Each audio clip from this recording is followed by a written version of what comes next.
20 años va a cumplir nuestra radio al aire, y es un orgullo. Bueno, este ciclo tiene, esta es la emisión número 11, la 11ª, pero un honor tenerte, profe Fernando Signorini, aquí al aire del Cafecito. Bienvenido, gracias por estar acá. No, por favor. Buenas tardes.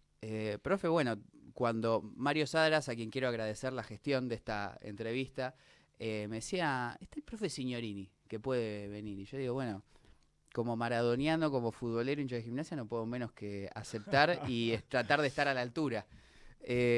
Profe, voy a empezar muy, muy por atrás. ¿Cómo es tu historia con el deporte?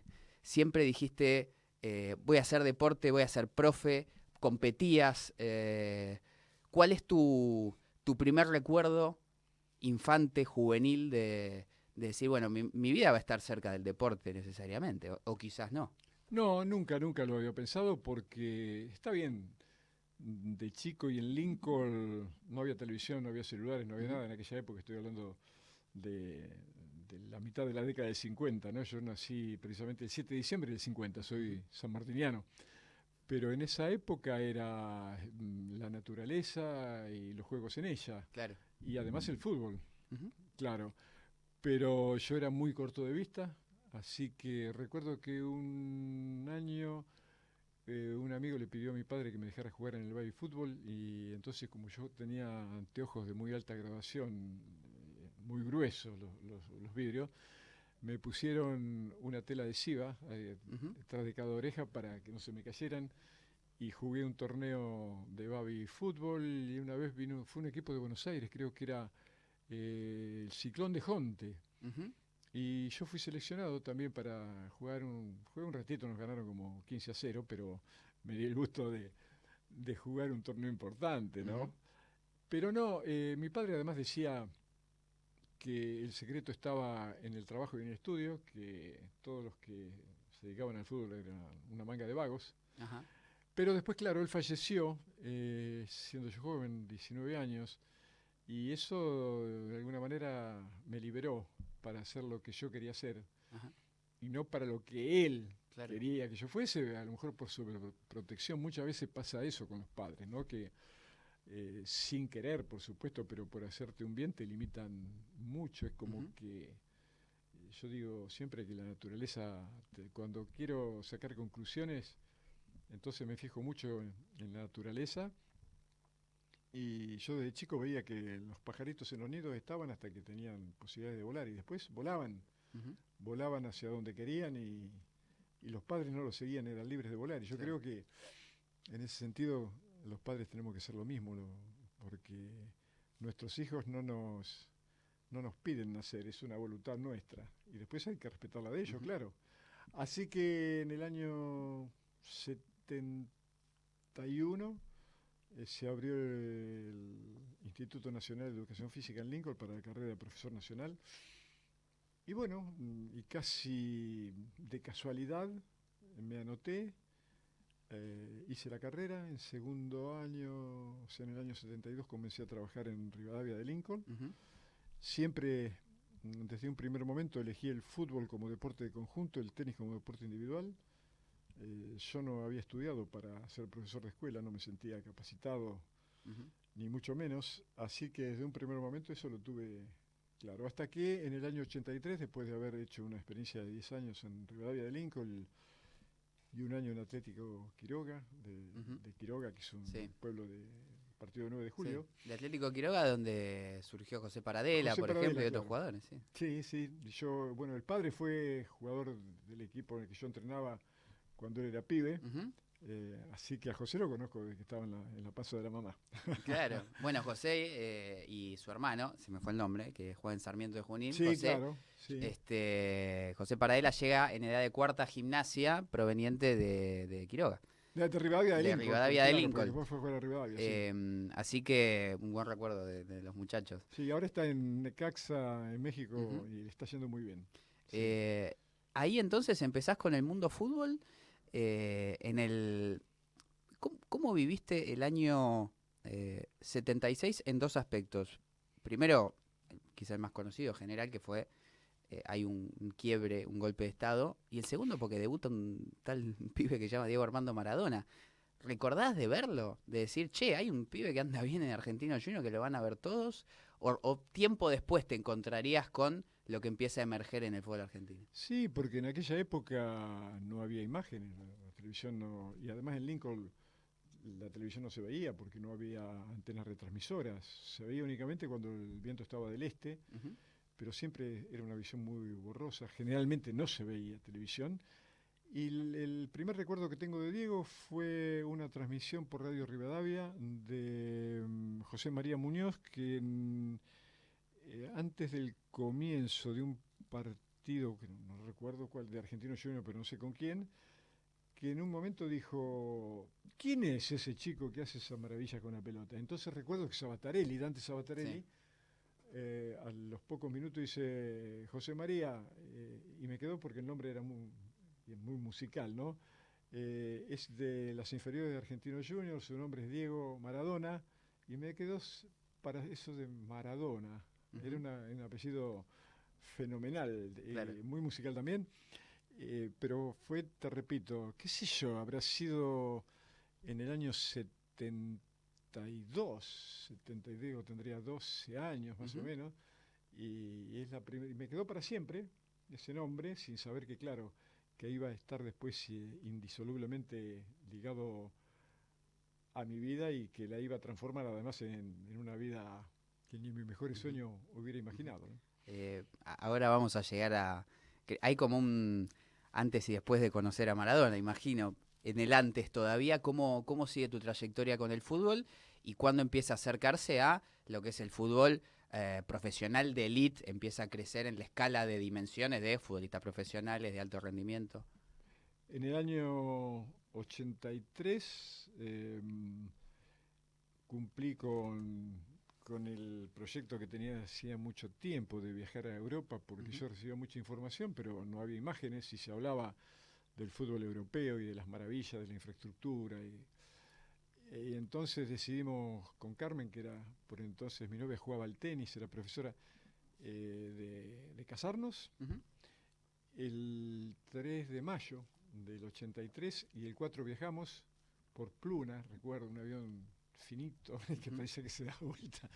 Llegamos a Madrid, a los 2 o 3 días viajamos a Barcelona porque ahí en el equipo culé estaba César Luis Menotti Sí. como entrenador, que era el técnico que más me había seducido, no solamente por su propuesta de juego, sino por la valoración ética que él hacía del fútbol, cuando precisamente decía que el fútbol tenía que ser una fantástica excusa para ser feliz y sobre todo que si bien ganar era muy importante porque para eso se compite, mucho más importante eran los medios que se utilizaban para lograr los fines, que la trampa era una porquería, que todo lo que estaba al límite del reglamento tenía que ser combatido. Y eso me Ujú. pareció fenomenal. Claro. Siempre tomé al fútbol como un argumento también formativo, que nos ayude a ser mejores, y no solamente como jugadores, sino fundamentalmente como individuos, ¿no? Para una Claro. sociedad que está en graves problemas y necesita de los mejores individuos posibles. Y el deporte, creo que tomado de esa manera, es un argumento tal vez de lo más Ujú. importante que existe hoy en la sociedad. Claro. Y dado ese argumento, no puedo, que te llamó la atención de César Luis Menotti, no puedo menos que preguntarte, justo en ese momento, 78, 79 e inicios de años 80, ¿qué evaluación tenías de El estudiante de Subeldía, de Carlos Salvador Vilardo, que era también una explosión? Empezaba a darse, che, este equipo mantiene una línea de juego e impulsa un diseño futbolístico. ¿Cómo lo tomabas valorativamente, con respeto? ¿Te enojaba? ¿Cómo era ese No, diálogo que empezaba a construirse entre escuelas? no, yo todavía de eso no tenía ni remota idea. Era, te repito, la radio el único vínculo que nos conectaba con el fútbol, Ujú. pero Estudiante de La Plata, siendo ya campeón del mundo, fue a Lincoln a jugar un partido amistoso precisamente contra Rivadavia, que tenía los dos la misma camiseta. Sí. Y ahí por primera vez vi, sobre todo desde el punto de vista físico, ¿no?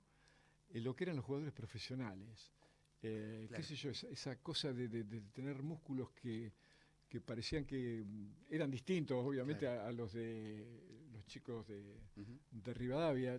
Fue la primera vez que yo tuve la sensación de que, claro, que el fútbol profesional exigía otro tipo de cosas, ¿no? Como para llegar a apoyar el talento que indudablemente ellos tenían. Lo recuerdo Ujú. perfectamente ese día que fue. Subeldía era de Junín, Ujú. Así es. y todavía, bueno, Bilardo ya comenzaba a aparecer en los medios como alguien que no reparaba en los medios para lograr los fines. Ujú. Claro. Él hasta ganar elegía cualquier camino y eso era una cosa que sí, que de a poco me fue separando de ese Ajá. tipo de filosofías dentro del Ajá. fútbol, ¿no? Y Diego te permitió, te ayudó a reencontrarte o conocer más a Bilardo de alguna forma. Bueno, el hecho de que al estar él obviamente convocado para las Ujú. Copas América y para la clasificación del Mundial, yo estaba también con él dentro de la concentración y eso hacía que sí que tuviera un diálogo fácil, Ajá. simple con Carlos, porque además yo pensaba siempre lo mismo, estábamos en el mismo barco tratando de llegar al mismo puerto y no había lugar para estupideces ni Ujú. para las vanidades, no, no, no, yo siempre traté de aportar todo cuanto estaba en mí para ayudar a Diego porque, como le dije antes del Mundial, como una manera de motivarlo para el Mundial 86, este es tu Mundial, tiene que ser tu Ujú. Mundial. ¿Y por qué? Y bueno, Diego, porque tenés la experiencia del 82, pero se va a jugar con menor presión parcial de oxígeno, altísima temperatura, altísimo smog, y eso no va a permitir las marcaciones tan férreas que te hicieron a nivel del mar en Ujú. Barcelona. Así que te tenés que decidir, no sé si va a ser el Mundial de Argentina, Ajá. pero tiene que ser tu Mundial, ¿no? Entonces, como para mojarle la oreja, le decía, tiene que ser tu Mundial o el de Platini. Cosa Claro. que le fastidiaba mucho, pero yo se lo decía a propósito. Si vos te decidís, va a ser tu Mundial. Lo que de ninguna manera pensaba que Argentina, porque había costado mucho clasificar ese último partido en cancha de River Sí, con contra Perú. Perú. Yo no, sinceramente no pensaba que el equipo iba a elevar tanto el nivel. De lo que sí estaba seguro que Diego iba a ser el as de espada, de eso no tenía absolutamente ninguna duda, ¿no? Ujú. No me acuerdo de quién fue la declaración o la pregunta eh, que muchos años después se hacía en esta comparación de Diego y Platini de qué hubiese sido Diego si pensara o si tuviera la cabeza de Platini. Y era como, no hubiese sido Platini, que ya para Platini está Platini y para Maradona está Maradona. Eso me lo preguntó un periodista del Observatorio Romano, que era el órgano oficial del Vaticano, que me dijo en italiano, ¿te imaginas lo que hubiera sido Diego con la cabeza de Platini? Y yo lo miré así casi de manera despectiva y le digo, sí, hubiera sido Platini nada más. ¿Qué tiene que ver? Él Claro. es otra cosa, ¿no? Profe, entonces el día de, ¿cómo es tu llegada a Barcelona con César Luis Menotti y a la postre con Diego? ¿Cómo se da esos momentos en Europa? Porque con César yo traté de ubicarlo desde el primer momento, a los pocos días de llegar a Barcelona, empecé a averiguar, a ver cómo hacer. Supe que él se alojaba en el Hotel Majestic en la avenida Paseo de Gracia, donde están todas las obras maravillosas de Gaudí, y una avenida en la que me tuvo a mí como un habitué de sus noches, porque comencé a trabajar como sereno Ajá. en la fundación del Patronato de Leprosos, que tenía 3 stands en la avenida, uno en la esquina, otro en el medio y otro en otra esquina, y yo trabajaba de 10 de la noche a 10 de la mañana en pleno invierno, fue la única vez que me dejé la barba, y terminaba eso y me iba a tratar de ingresar al NUCAM, no me dejaban, había siempre 200, 150 personas de distintas partes del mundo que querían ver a sus ídolos, que estaban... Pero yo estaba para otra cosa, pero ¿a quién le importaba que yo Claro. estuviera para otra cosa? Hasta que un día, por esas cosas que se tienen que dar, por eso creo en el determinismo, por sobre el libre albedrío, Ajá. me encontré con que un amigo de César y de Diego que salió desde dentro del estadio y fue llamado por el guardia que me veía todos los días, porque en general la gente cambiaba, pero yo estaba siempre ahí. Y entonces me llamó y me dijo, mira, tu amigo, no, este paisano es amigo del Menotti, Sí. ¿por qué no lo llevas? Porque lo quiere. Bueno, entonces sí, flaquito, vení, vení. Y me acompañó y comencé a entrar, bueno, por la amplia playa de estacionamiento del estadio. Y claro, y atrás las imprecaciones de quienes se quedaban afuera, porque, hijo puta, al Sudaca sí, a nosotros no.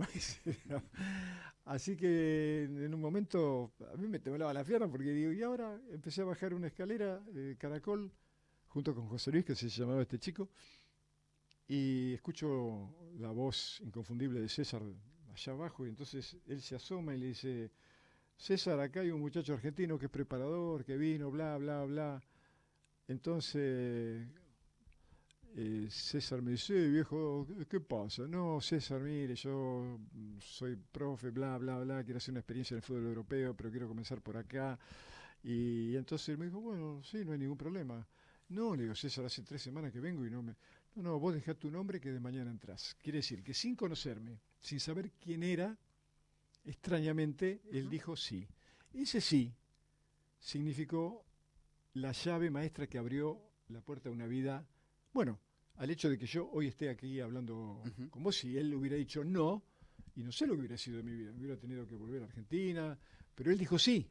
Claro. Y ese sí también sirvió además para que el 28 de junio de ese mismo año 83, yo estaba esperando para ver el último entrenamiento, porque al otro día se jugaba la final, partido de vuelta de la Copa de la Liga que ganó el Barcelona ante el Real de Madrid, y hacía un calor impresionante, yo estaba a la sombra de una columna de esas majestuosas que tiene el estadio, que lo Sí. ves también, y llega un coche de la Volkswagen echando humo por todo, de esa manera tan histérica de manejar que tienen los jugadores, y por supuesto Diego frenó de golpe, pegó un salto con esa agilidad de rana que tenía, era un nene, tenía 22 años, le dio un beso a la persona que era Claudia, que se puso en Ujú. el volante y se fue, y quiso entrar. Y él no me había visto porque yo estaba a unos 10 metros, ¿no? Y empezó a tirar frenéticamente del picaporte, y me dio tanta risa porque, Como que, loco, claro. claro, que yo riéndome le digo, la primera vez que hablaba con él, ¿eh? ¿Viste, Diego? Después dicen que al que madruga Dios lo ayuda. La primera vez que llega primero y está la puerta cerrada. Entonces él se gira, me descubre y sonriendo, vino hacia mí así, sacudiendo la cabeza y los bucles. Tenés razón, ¿podés creer que sea tan verde yo? Así que sos profe. Claro, al verme solo en esa inmensidad le habrá Claro. picado la curiosidad y le preguntó a César. Bueno, y así comenzó una historia que después siguió porque yo fui a ver la pretemporada de Andorra, Ujú. y a la vuelta de Andorra me invitó a comer un asado en su casa, estaba don Diego, bueno, Jorge Sitarpide, estaba su familia. Ahí me di cuenta de que era más difícil sacar a don Diego de la parrilla que a Diego de la cancha. Don Diego era el titular. Y después pasó lo que pasó el 24 de septiembre, cuando, de ese año, del 83, cuando Antonio Goicoechea me hizo un gran favor. Le Mm. rompió el tobillo, Sí, ¿no? Porque sí, sí. lo que para Diego significó un dolor y la duda de que si podría volver a jugar, porque muchos especialistas negaban esa Ujú. posibilidad. Para mí, otra vez, esa fue otra de las llaves, porque cuando lo comencé a ayudar en la recuperación dinámica después de la rehabilitación que hizo el doctor Rubén Darío Oliva, que fue el que salvó la carrera deportiva de Diego, porque le quitó el yeso Sí. 45 días antes de lo que habían pronosticado los médicos del Barcelona, sino la limitación que hubiera quedado en su articulación hubiera sido determinante, Ujú. ¿no? Claro. Y bueno, hasta que él entonces un día me hizo esa descabellada propuesta porque no existía la profesión de preparador personal para jugadores de deporte de equipo. Ujú. Eso lo inventó Diego y yo Claro. fui el afortunado, el privilegiado que estaba ahí en el lugar indicado. Así que bueno, a partir de ahí comenzamos a tejer una relación que desde el primer momento fue de mucha empatía, de mucha nobleza, de absoluta confianza y honestidad. eh, Como tal es así que cuando él me dijo que cuando quedamos de acuerdo en que empezábamos ya legalmente y me propuso que pasara por la oficina de su representante, Jorge Sterpiller, y yo le pregunté para qué, y me dijo, ¿cómo? para firmar el contrato. Y ahí fue cuando le dije, no, ¿qué contrato? Yo con vos no voy a firmar ningún contrato. Vos me Fue un dijiste acuerdo que... de hombres de palabra. Sí, le diste mano a muchos amigos que después te hicieron juicio, de nosotros no va a comer ninguna venegra, así que vengo un apretón de manos Ujú. y vamos. El día que no estés más de acuerdo me lo decís y yo me voy sin reclamarte nada y yo juego con las cartas del mismo mazo. Estuvimos más de 4.000 días juntos, ¿no? Claro. Él Eh, nunca me reclamó nada y yo a lo sumo le tendría que reclamar el hecho de que sin avisarme, sin aviso previo, me regaló una vida que te repito, ujú. hubiera sido impensada, ¿no? Ahora, profe, señalás algo que me resuena mucho, que es el determinismo o el destino, a veces por sobre el libre albedrío. Ahora, viajaste a Europa, te buscaste un trabajo de sereno, fuiste todos los días a las 6 de la mañana Porque a tenía que buscar el ser Camp Nou. así, porque tenía que ser así, así de fácil. Yo no le doy más vueltas. Tenía que ser así. Bueno, pero si vos, no, tenía que ser eso. Ajá, Y fue eso, y ya está. claro. Eh, y dado esto, ¿fue azaroso que Maradona nazca en Argentina? Mirá, los napolitanos dicen que es un napolitano que de casualidad nació en Argentina. Ujú, Fue azaroso porque eh, el abuelo, a ver, abuelo o bisabuelo materno vino para acá, porque si hubiera ido para otro lado, bueno, Tota no hubiera conocido a Chitoro. ujú, Es todo azaroso, claro. todo se da Sí, porque se es la tiene que dar. magia de la vida Claro, misma. exacto, sí. Y entonces, ¿cómo se encara en algo que, es decir, el deporte, el fútbol, que tiene su azar propio del juego, pero obviamente una preparación, una disciplina, una coordinación? ¿Cómo, no sé si cómo, pero cuánto crees que conviven el destino y la preparación, el objetivo, la búsqueda del objetivo en Sí, ese deporte de alto nivel? por eso, Lau, porque todo tiene que ser así. Claro, yo a lo mejor le puedo poner todo no sé, la voluntad, el esfuerzo, el cariño, como seguramente le puso Diego, le puso Leo y los grandes jugadores. Pero yo como Eduardo Galeano, bueno, peor que Eduardo Galeano, porque Eduardo me decía que él tenía dos grandes problemas que le impidieron ser un gran jugador. Uno era la pierna derecha y el otro la izquierda. Y yo era la derecha, la izquierda y además veía poco, por eso digo, Bueno, Dios me decía Diego te decía ciego, el ¿no? ciego, Claro.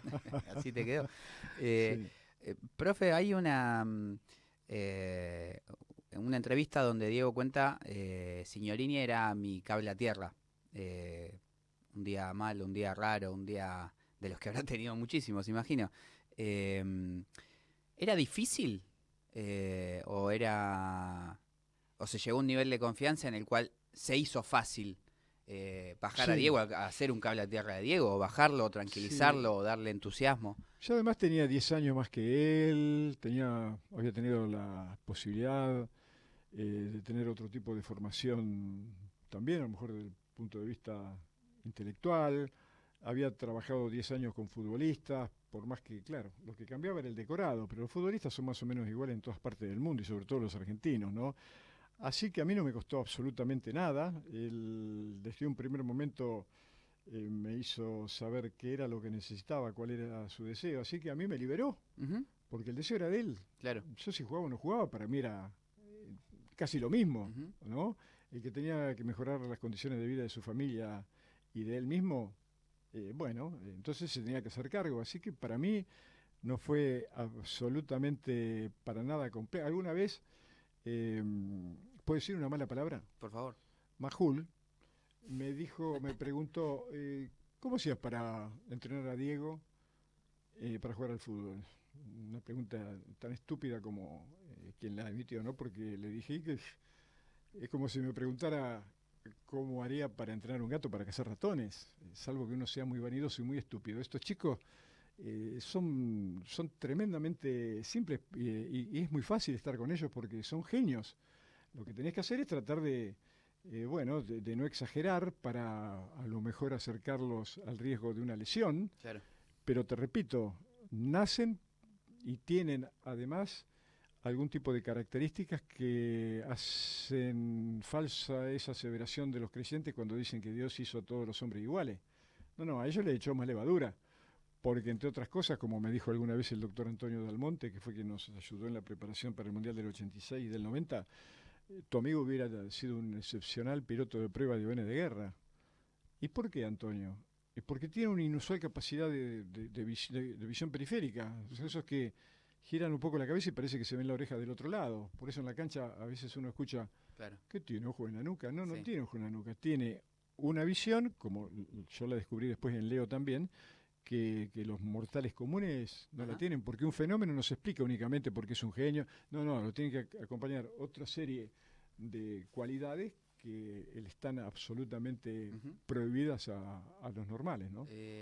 Profe, tuviste el honor, el lujo, pero además la responsabilidad de entrenar con Diego Armando Maradona, con Lionel Messi, con Sí. Juan Román Riquelme. Mm. No sé si a quién querés agregar a alguien más en ese podio No, o en bueno, todos los. esa... Yo he tenido, además, estando en Italia, por ejemplo, a otros tres o cuatro campeones, tres, ¿no? Pues Jürgen Klinsmann, Ujú. que fue campeón, había sido campeón con Alemania, y a Christian Carimbeau, que al año siguiente fue campeón con Francia, Alex Bogosian, también campeón del mundo. Sí.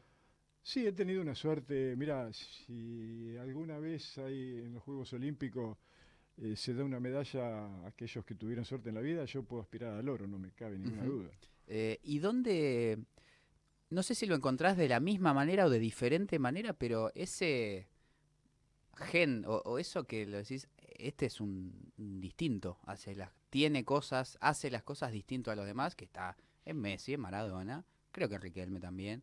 Eh, ¿Cómo lo, o cómo fue el momento en que te diste cuenta? ¿Viste algo? ¿Viste un pase? ¿Viste una forma de entrar a la cancha? Sí, la primera vez que yo vi a Diego fue un partido Argentina-Rusia en cancha de River en el 82, antes de la guerra, o ya casi al borde de la guerra de Malvinas, Ujú, cuando recuerdo que prácticamente toda la cancha cantaba eso de que si los ingleses vienen con la flota, los argentinos lo vamos a hacer pelota. Y ujú, yo miraba y digo, pero estos tendrán idea de lo que es una guerra, esto es brutal. Pero después cuando viajé a Barcelona y fuimos con mi esposa a ver el primer partido de él contra la Real Sociedad, que hizo un gol increíble entrando por izquierda, ujú, amagó tirar al centro y le pegó 3 dedos y se la clavó en el segundo palo a Arconada, que era arquero de la selección, ujú. de la Real Sociedad también, y que al otro día dijo, Maradona quiso tirar el centro, no había entendido nada.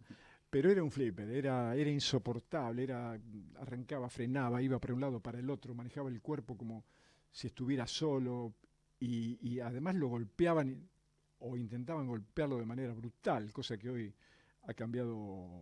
cambiado muchísimo, ¿no? Claro. Pero sí, ya por entonces, él con apenas 22 años tenía todo, absolutamente todo para ser un jugador que seguramente iba a quedar en la historia, ¿no? Ujú.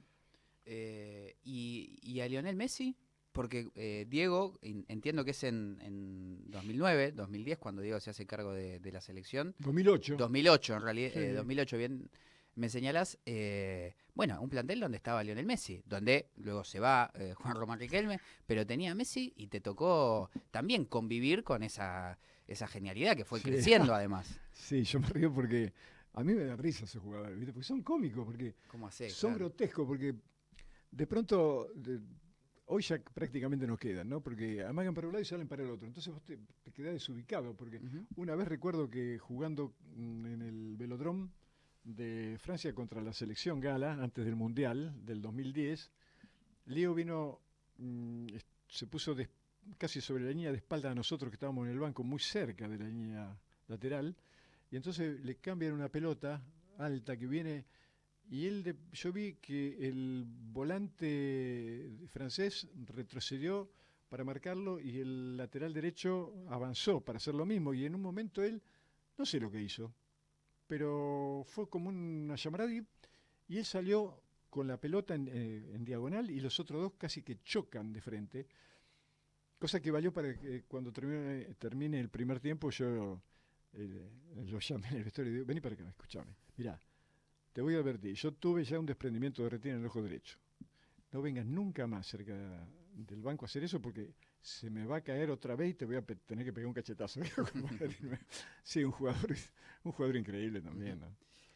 Profe, tanto Maradona como Messi le han dado al pueblo argentino quizás las alegrías más importantes, mínimo de la historia reciente o de los últimos 50 o 100 años. Eh, ¿qué, ¿qué pensás que tiene el pueblo argentino o la sociedad o la idiosincrasia argentina que hace que hayamos podido construir a nivel mundial una referencia que quizás en números, por nuestra población pequeña, por nuestro lugar, eh, quizás no nos, entre comillas, corresponda? Creo que son dos máximos exponentes, pero hay algo en la sociedad argentina que tiene algo especial a nivel mundial. Has compartido planteles, colegas, trabajos, clubes, espacios con, imagino, gente de todo el mundo. ¿Qué hay en Argentina? ¿Qué pensás que hay en Argentina? No, primero que hay una mezcla de razas que indudablemente es como un cóctel en que si tratamos de elegir a los peores del mundo, también los tenemos nosotros, ¿no? Mirá, Claro. mirá el que está ahora ahí, Sí. ¿no? Ahí en la casa pintada de rosa. Ujú. Ahora Es un distinto. es un distinto absolutamente, ¿no? Y si por ahí, qué sé yo, le tocan genes como para ser buenos, podemos ser los mejores también, ¿no? El fútbol en Argentina es un hecho cultural, es una de las pocas, casi nulas posibilidades que tienen los chicos de los barrios humildes en poder trascender, en poder inventarse un destino distinto para ellos y para su entorno, para su familia. Hay mucho de orgullo, hay mucho de amor propio, hay mucho de sentido de pertenencia exagerado, casi después se transforma en un fanatismo que a mí sinceramente me preocupa porque eso después termina en hechos de violencia casi irracional, en gente que inclusive rompe la amistad de años o familias que tienen problemas y todo por un partido de fútbol. Creo que es un modo exagerado de interpretar lo que realmente o para lo que realmente tiene que servir el fútbol en la sociedad. Tiene que servir como puente y no como muro, Ujú. ¿no? Pero además te repito, el hecho de que así como a lo mejor en algunas partes del mundo alguien sueña con, qué sé yo, con ser un gran beisbolista, un gran basquetbolista, un gran atleta, en Argentina el primer sueño de las mayorías, porque en toda regla hay excepciones, es la de ser un gran futbolista, cosa que a mí, por ejemplo, nunca me preocupó, ¿no? Ajá. No, yo no soñaba con ser. A mí me gustaba admirar a los que jugaban muy bien, pero no, mis inclinaciones pasaban más por la agronomía, por la antropología, por Claro. la filosofía. Por más que jugaba, sí, trataba de jugar la mayor cantidad de tiempo posible porque era uno de los pocos entretenimientos, ¿no? Ujú. Pero sí, yo creo que también en Uruguay, porque el fenómeno de Uruguay es prácticamente único en el mundo. Son 3 millones, no llegan a 3 millones y medio, y han tenido equipos y jugadores, y lo siguen teniendo maravillosos, ¿no? Ujú. Pero yo creo que los hábitos culturales, los hábitos sociales están cambiando. Antes cualquiera de estos chicos en el pasado jugaban hasta 10 horas por día, en perfecta libertad, sin que nadie les coartara la creatividad. Y hoy no, hoy el celular, Claro. la tecnología Sí. ocupa ese espacio. Sí, hay mucho Entonces, más estímulo de otro sí, tipo que jugar a la pelota. ¿Cómo, no sé si te ocupás, comparás, si seguís dando, si seguís trabajando en tu actividad en la física, pero ¿cómo ves a la preparación física en el fútbol hoy? ¿Está demasiado enfocada, ha utilizado bien la tecnología, la ha utilizado mal? ¿Está demasiado mercantilizada? ¿Qué análisis general? Naturalmente, cada profe será un mundo en sí mismo, pero sí, eh, cómo es el trabajo físico del futbolista de hoy? Que juega cada 3 días, que tiene una exigencia enorme. sí, bastante complejo porque hoy hay presiones brutales que le complican hasta la digestión, Ujú. ¿no? Y el sueño. Eh, yo creo que sí, que inclusive han ocurrido hechos brutales, también por esa presión desmesurada que baja de muchos miserables que hay en los medios que dicen que lo único que importa es ganar, que el segundo es el primero de los perdedores, que el perdedor es un fracasado. Todos esos estímulos hacen que, bueno, que de alguna manera también hayan sido el argumento que valió que chicos de muy corta edad, apenas adolescentes de Aldo Civi de Mar del Plata, hubo 2 casos, en Colón de Santa Fe hubo uno, al quedar fuera de la convocatoria hayan decidido poner fin a sus vidas, ¿no? Más la violencia simbólica, esa que baja de los medios, que después se transforma en violencia real, más los barras bravas, más el hecho de que Argentina en algún momento produjo un hecho que intentó desmentir las teorías matemáticas desarrolladas, porque en una elección de números impares terminó en empate, más todo lo que ocurre, la violencia casi, bueno, de hecho inaceptable, y te repito, esas presiones que muchas veces parten del mismo seno familiar, porque está en el chico a lo mejor la única posibilidad que sueñan los padres con cambiar de vida, y eso también hace que esa cantidad increíble de presiones que se ejercen son culpables de que Argentina, o Buenos Aires al menos, sea una de las ciudades del mundo que más psicólogos tienen por cantidad de habitantes. Claro. Está todo el mundo estresado, ¿no? Y el deporte nació con otra idea, nació con la idea, como decíamos anteriormente, de hacernos felices, de pasarla bien, de establecer relaciones. No, en vez de tender puentes se levantan muros, claro. Y entonces, con todo eso que se da en el fútbol argentino, en la idiosincrasia en la sociedad argentina, así todo, Argentina es campeón del mundo y sigue teniendo juveniles inferiores, una cantera excelsa a nivel mundial. Es parte de lo que estábamos mencionando. ¿Qué pasó?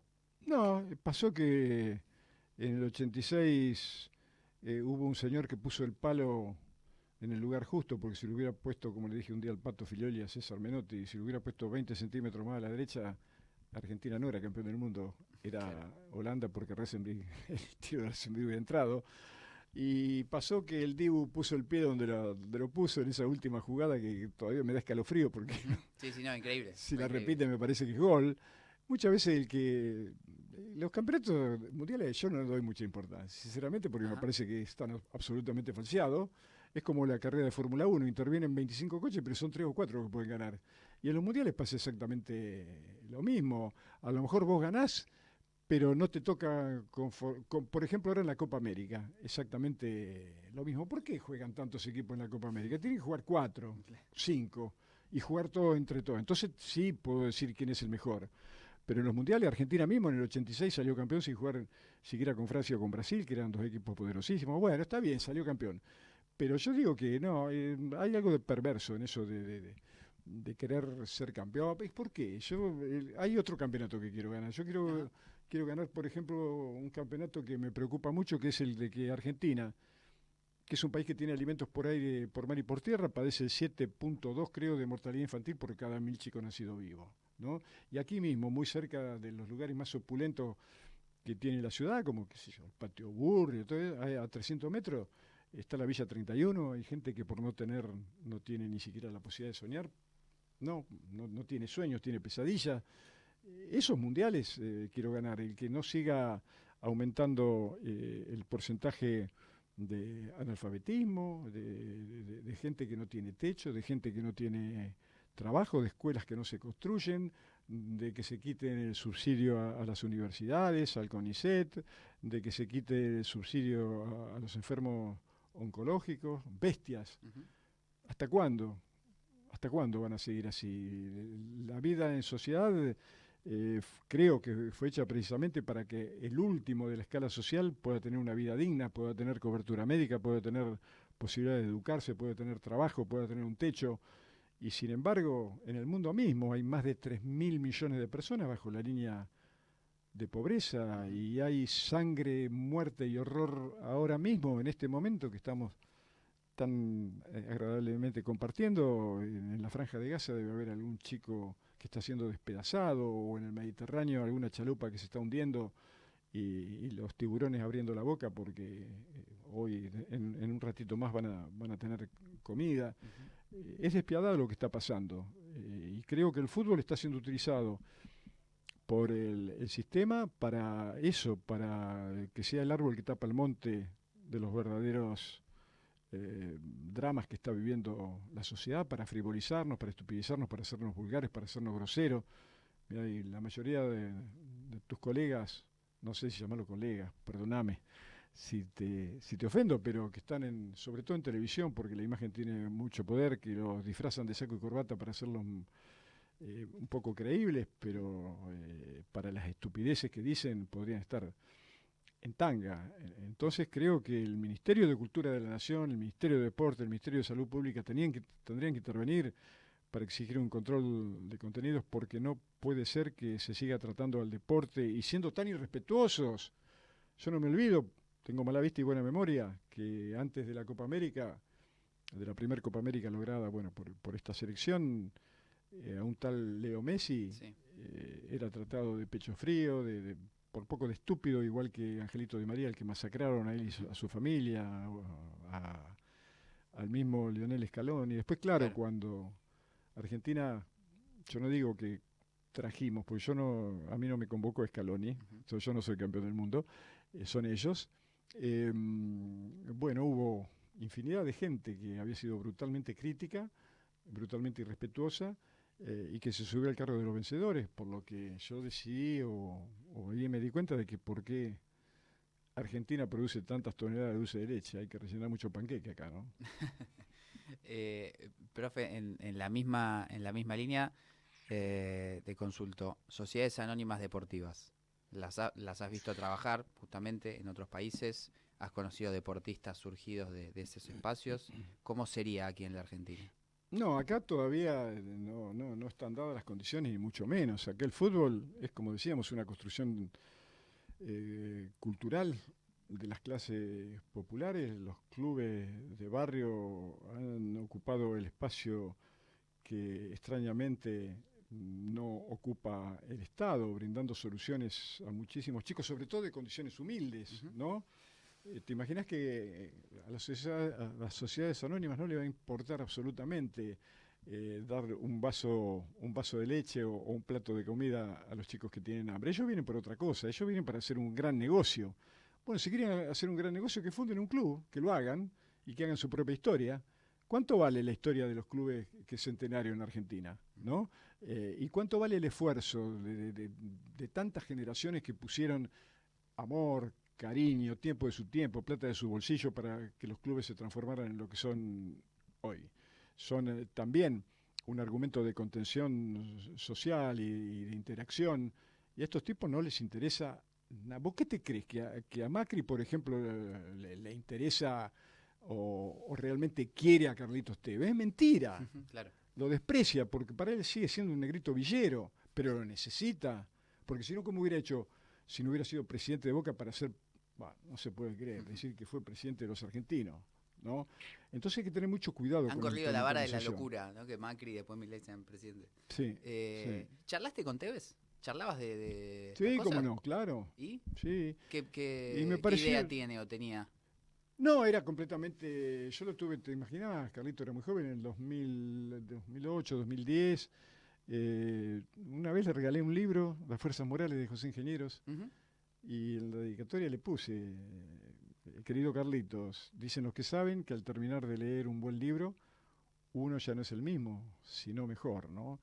Pero claro, al sistema no le interesa que vos le regales el libro a los jugadores, ¿no? Los quieren estúpidos, los quieren ignorantes, los quieren groseros, vulgares, porque así lo maneja mejor. Entonces yo digo que entrenar antes que nada es educar, pero educar desde los primeros años, porque la naturaleza te enseña cuando un arbolito nace y tiene todavía el tronco maleable, lo podés guiar con un tutor más o menos para que crezca de la mejor manera. Ahora, cuando el tronco es añoso, cuando ya tiene algunos años, no vas a poder lograr absolutamente nada, y eso es lo que pasa, ¿no? ¿Y ellos te ves? ¿Te di una devolución No, del porque libro, bueno, después pasó el tiempo, pero inclusive nosotros cuando estuvimos con Diego en el Mundial del 2010 en Sudáfrica, organizamos una biblioteca con más de 40 libros, Y cuando finalizó el Mundial y recorrimos las habitaciones al otro día de que la selección había regresado, porque yo preferí quedarme 4 días más, no había ningún libro, se lo habían llevado todo. Entonces esa fue mi medalla, ¿no? Creo que el más leído, uno de los más pedidos, era La Sociedad de la Nieve. ¿Puede ser? El No, accidente. no, en aquella época no. Sí, creo que lo llevé también, pero eran libros de, por ejemplo, El fútbol a sol y a sombra, el libro de los abrazos, Ajá. libros con biografía de, por ejemplo, de Facundo Quiroga, de Chacho Peñalosa, algún libro de poesía. Recuerdo uno, ¿Por qué no soy cristiano?, de Bertrand Russell, Ujú. que ese se lo llevó Mascherano. Ajá. Sí, Bueno, sí. otro que parece, no sé, vos lo conocés más que yo, en la misma línea que Carlos Tevez, más allá de otro origen, Sí, bueno, otra... por eso te digo, pero yo no lo sé. Yo creo que ellos son más víctimas de un sistema brutalmente perverso que los intenta seducir y ellos le creen porque son buenos pibes. Pero en realidad yo digo, ¿qué hubiera sido de Carlitos Tevez si no hubiera sido buen jugador de fútbol? ¿Macri hubiera ido a Fuerte Apache a ayudar a su familia? ¿Hubiera ido el Papa para invitarlo al Vaticano? Y lo mismo hubiera pasado con Juan Romano, con Diego, con el Cuno, con Ariel Ortega. ¿Qué hubiera sido de ellos si no hubieran sido jugadores de fútbol? De eso tienen que pensar. ¿Te das Ujú, cuenta? Porque por culpa de tipos así, ellos tuvieron que pasar las que tuvieron. Y ellos y su familia tuvieron, y no solamente tuvieron, tienen. Porque en Argentina sigue habiendo 5.500 barrios aproximadamente, asentamiento y Villa Miseria, para una población de casi 6 millones de ujú, habitantes. Y no van ahí, ¿eh? No, no va Roca tampoco, no, no van. ujú, Pero claro, si después vienen con una copa, ahí los tendrán el Salón Blanco de la Casa ujú. Rosada o en sus mansiones, a pesar de que los qué sé yo, desprecian.